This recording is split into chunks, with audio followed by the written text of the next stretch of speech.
Assalamualaikum warahmatullahi wabarakatuh.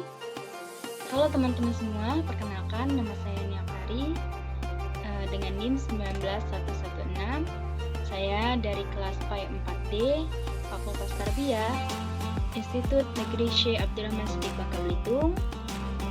Ingin mempresentasikan hasil observasi yang saya laksanakan di Pondok Pesantren Al-Muhajirin Boba pada kelas 8 MTS pada mata pelajaran fikih.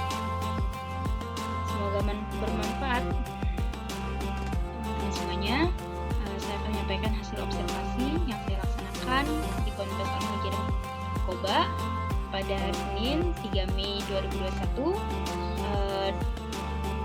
Saya sudah berhasil mewawancarai dan melihat langsung proses kegiatan belajar mengajar di kelas tersebut yang diampu oleh Ibu Izki Syah Putri SPD.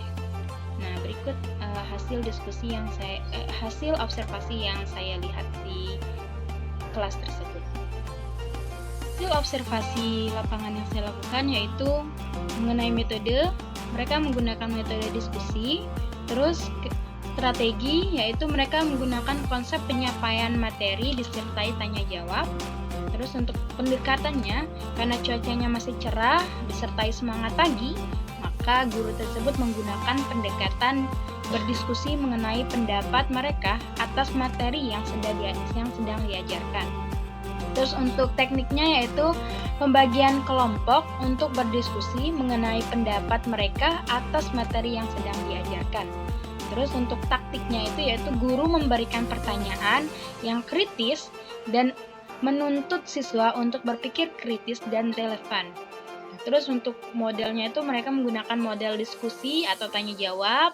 Terus untuk medianya yaitu mereka menggunakan buku pegangan siswa karya penerbit Yudhistira dan Erlangga. Nah, jadi mereka menggunakan dua buku tersebut sebagai pegangan, tapi untuk pegangan utamanya mereka menggunakan buku Yudhistira karena rata-rata siswa memiliki itu, dan untuk pendukungnya mereka menggunakan buku karya penerbit Erlangga. Terus untuk selain itu mereka menggunakan media Infocus dan lembar kasus yang diberikan dengan materi yang diajarkan. Misalnya pada mata pelajaran fikih tersebut mereka membahas mengenai materi pelajaran dan mereka kaitkan dengan kasus yang terjadi di masyarakat, seperti itu. Begitu hasil dari observasi saya. Nah, terus kalau saran selanjutnya yaitu saran dari peneliti, menurut saya pribadi, metode diskusi sudah tepat digunakan pada pembelajaran tersebut. Namun ada baiknya jika diselangi dengan metode lain agar peserta didik tidak bosan. Misalkannya metode game. Nah, dengan cara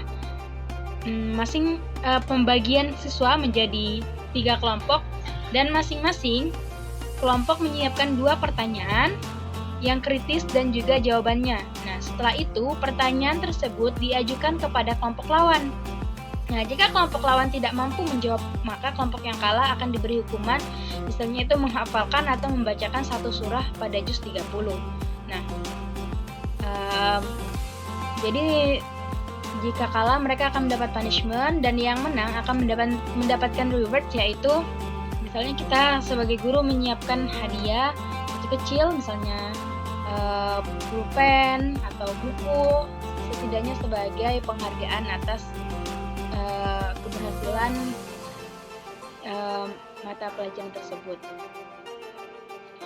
Selanjutnya yaitu strategi.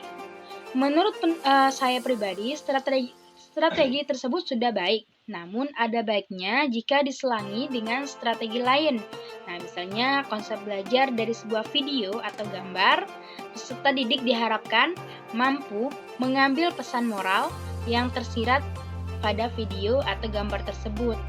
Jadi misalkannya materi pembelajaran fikih tentang bab jual beli misalkan. Nah, kita menampilkan video tentang jual beli, misalnya di Arab, kalau mereka sudah mendengarkan azan, maka mereka akan meninggalkan tokonya dan melaksanakan sholat misalkan. Nah, kita ambil ibrah pesan moral dari yang dilakukan oleh pedagang tersebut, seperti itu misalkan.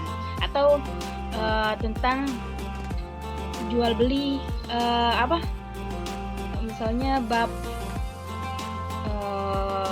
tentang timbangan atau tidak boleh mengurangi timbangan. Nah, seperti itu misalkan. Selanjutnya yaitu teknik. Nah, menurut saya teknik tersebut sudah baik, yaitu teknik pembagian kelompok tadi ya. Tapi menurut saya ada baiknya jika diselangi dengan teknik misalnya menguasai atau melibatkan emosional peserta didik. Ini bisa dilaksanakan dengan cara misalnya penyampaian materi, misalkan memotivasi peserta didik untuk istiqomah dalam menjalankan ibadah, misalkannya ibadah sholat atau ibadah puasa, sedekah, dan sebagainya. Nah, disampaikan pengalaman konkret dari orang-orang yang menginspirasi. Misalkan pengalaman seorang anak yang buta namun bisa dan tetap membaca Al-Quran, gitu kan, dan bisa berhasil menghafalkan Al-Quran. Kan itu bahkan dengan usaha seperti menggunakan Al-Quran Braille ataupun mendengarkan bacaan murotal, nah sehingga mereka bisa hafal Al-Quran. Nah, itu kan bisa menjadi motivasi buat anak-anak yang lainnya. Nah, terus misalnya ada video atau foto orang yang melaksanakan sholat tapi dalam keadaan yang kurang tidak fisik yang kurang sempurna, misalnya tidak memiliki tangan, kaki atau sebagainya, namun dia masih tetap semangat. Nah, dan kaki yang baik namun tetap sholat, tetap bersyukur atas hidup yang Allah SWT berikan padanya. Selanjutnya yaitu keempat, media. Menurut saya, media yang digunakan dapat disesuaikan dengan situasi dan kondisi, misalkannya menggunakan proyektor, PowerPoint, dan media pendukung lainnya.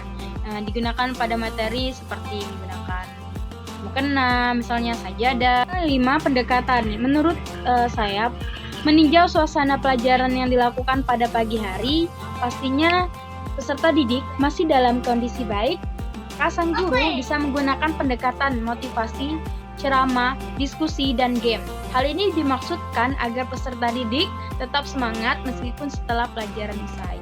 Terima kasih kepada teman-teman yang sudah menonton video ini. Jangan lupa like, comment, dan subscribe. Semoga bermanfaat. Wassalamualaikum warahmatullahi wabarakatuh.